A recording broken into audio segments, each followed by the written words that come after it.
Thobal Kaithelgi 0 kilometer da hangdorakliba Vishal Mega Mart ki swap license Kaku haiba demanda Thobal Kaithel da potfam amadi dukan phamliba singna Kaithel thong londuna khongjang sangsilakpadagi makhatana chatharak poina ngasi ahing nongyaidagi Thobal district ta matam kaktana shutdown lauthokhrei Thobal Kaithel da potfam amadi dukan phamlibi singna ngashishu Kaithel da wakatmi phamphamba loinana National Highway tangkhai thingduna khongjang sangsinki khongjang aduda sarugyaki bi Kaithel phambi irom Subashini amadi dukan phamba ningthauzam singajit anina phongdorakpada Thobal Kaithelgi 0 kilometer da Vishal Mega Mart hangzilakpa haibasi Malemda ani sudaba ima Kaithel asi senjau paiba lalon itik tawba mitop singna yoshin na bahot na bagi lalong amani haina laudaba ngamloi lamdam asigi sel sing miyam senjau paiba singda chathan kina bahot na rakliba si Thobal Kaithel phambi singna yaba ngamloi Vishal Mega Mart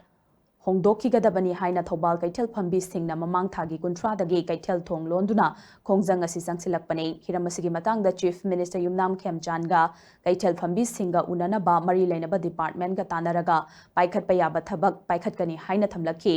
wafam asigi matungina Chief Minister ga department ki official singa ngarang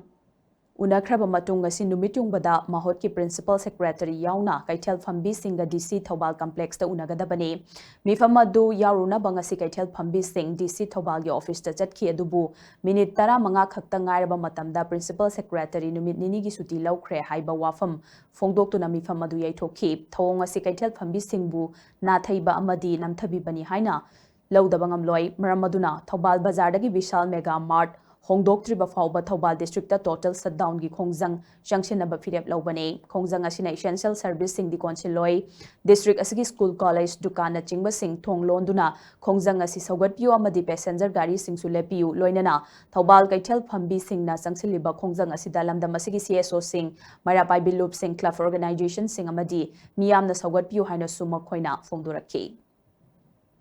Adayda ako'y step by step kari lagi hay na ako'y kanagadaba apen da ayaya da kana na kari kana kaydo po kamdaw hay na kanagadaba duda kudak tuda la amday ngakdang pung baro hay bani pung baro yaw dingay matam duda ngakdang minitra nga kulwa lingay matam da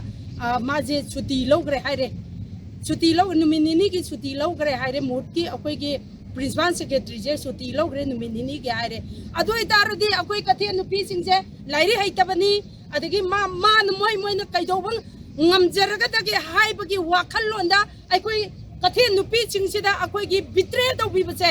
sumba poche tawbigana ba koi na haibadi koina air authority da haijaba matungda air authority tabi de bidanga si meeting toksi khosi haraga mokoi nathot nathai thambiraga imaibil singbu amasung dukan phami myambu